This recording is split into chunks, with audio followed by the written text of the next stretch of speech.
আপনি জানেন কি শীতকালীন সময়ে মূলার শাক আপনার শরীর এবং স্বাস্থ্যের জন্য কতটা উপকারী?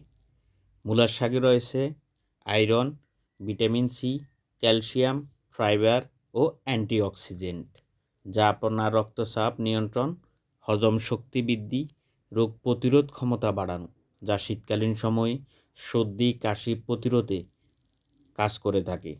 তাছাড়াও যাদের রক্ত স্বল্পতা দূরকরণ, ত্বক ও চুলের স্বাস্থ্য ভালো রাখার জন্য, হৃদরোগের ঝুঁকি কমানোর জন্য এবং ডায়াবেটিস নিয়ন্ত্রণের জন্য এটি বেশ কাজ করে থাকে।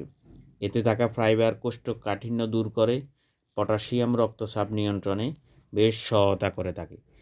শাকের উপকারের পাশাপাশি বেশ কিছু ক্ষতিকর দিকও রয়েছে।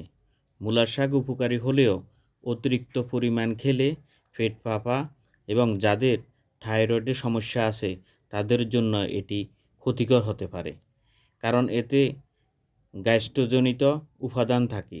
এছাড়াও রক্তচাপ কম থাকলে বা গর্ভবতী মহিলাদের জন্য এটি অত্যন্ত ক্ষতিকর হতে পারে। তাই গর্ভবতী মহিলারা যারা রয়েছেন অবশ্যই এটি এড়িয়ে চলবেন।